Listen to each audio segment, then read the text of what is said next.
Hi எல்லோருக்கும் வணக்கம். இன்னைக்கு மில்லட் குக்கீஸ் ரெசிபி தான் பார்க்க போறோம். இது செய்யறது ரொம்பவே சுலபம். டேஸ்ட்டும் சூப்பரா இருக்குங்க.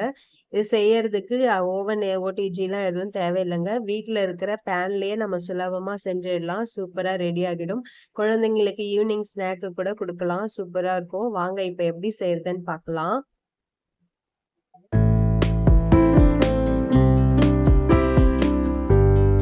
ஒரு மிக்சிங் பவுல் எடுத்துக்கோங்க. அதில் ஒரு கப் அளவுக்கு சோள மாவு சேர்த்துக்கோங்க. வெள்ளை சோள மாவு. நம்ம சமையலுக்கு பயன்படுத்துகிற கார்ன்ஃப்ளவர் கிடையாது.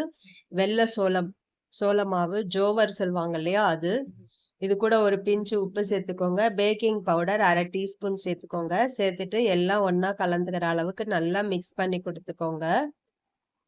இது உடம்புக்கு ரொம்ப நல்லதுங்க. நிறைய ஹெல்த் பெனிஃபிட்ஸ் இருக்கு.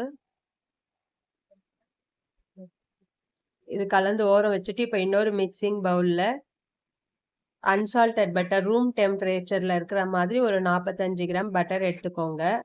துருவின வெல்லம் ஒரு 50 கிராம் எடுத்துக்கோங்க. நீங்க ப்ரௌன் சுகர் கூட யூஸ் பண்ணிக்கலாம். காய்ச்சி ஆற வச்ச பால் ஒரு 25 கிராம் சேர்த்துக்கோங்க. பீனட் பட்டர் ஒரு 100 கிராம் சேர்த்துக்கோங்க.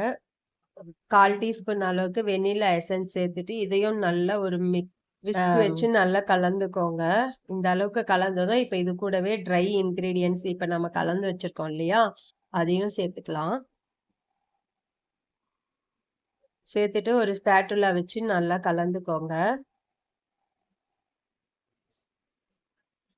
நான் சொல்லியிருக்க அளவு நீங்க எடுத்தீங்கன்னா கரெக்டா இருக்கும்.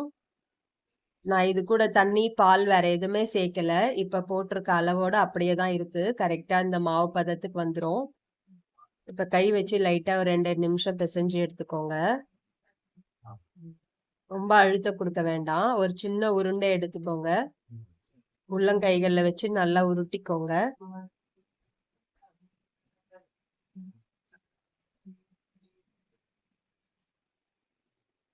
இப்ப இது ஒரு பிளேட்டுக்கு வச்சுட்டு குக்கி கட்டர் இருக்கும் இல்லைங்களா, அதை வச்சு இது மாதிரி ரொட்டேட் பண்ணீங்கன்னா நமக்கு ஒரு மாதிரி ஷேப்புக்கு கிடைக்கும்.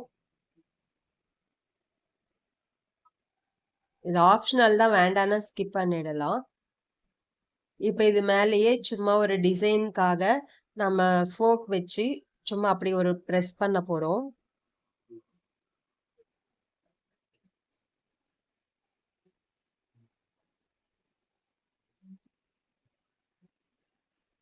இப்ப இது பேக் பண்ண வேண்டியதுதான், அவ்வளவுதான். சூப்பரா ரெடி ஆயிருச்சு. ப்ரீ ஹீட் பண்ண பேன்ல ஒரு ஒயர் ஸ்டாண்ட் சேர்த்துக்கோங்க. சேர்த்துட்டு ரெடி பண்ணி வச்சிருக்க பிஸ்கெட் வச்சு மூடி வச்சு ஒரு 30 நிமிஷம் லோ ஃப்ளேம்லயே வச்சு குக் பண்ணிக்கோங்க. சூப்பரான பிஸ்கெட் ரெடி ஆயிருச்சு. உடம்புக்கு ரொம்பவே நல்லதுங்க. நம்ம ஹெல்தியான பொருட்கள் தான் ஆட் பண்ணிருக்கோம். ஜோவர் வந்து எல்லா கடைகள்லயும் கிடைக்குங்க. ஆன்லைன்ல கூட அவைலபிளா இருக்குங்க. வெள்ளை சோள மாவுன்னு கேட்டீங்கனாலே எல்லா கடையிலயும் கொடுப்பாங்க. நீங்களும் செஞ்சு பாருங்க. செஞ்சு பார்த்துட்டு எப்படி வந்ததுன்னு கமெண்ட் பண்ணுங்க. வீடியோ பிடிச்சிருந்தா லைக் பண்ணுங்க, ஷேர் பண்ணுங்க. இன்னும் நீங்க cook with Sujini channel subscribe பண்ணலன்னா சப்ஸ்கிரைப் பண்ணிக்கோங்க. மினிமம் குவான்டிட்டியில செய்யும்போதும் மேக்ஸிமம் லவ்வோடு செய்யும்போது சமையல் சுவையாவே இருக்கும். நாளைக்கு இன்னொரு வீடியோல சந்திக்கிறேன். பாய்.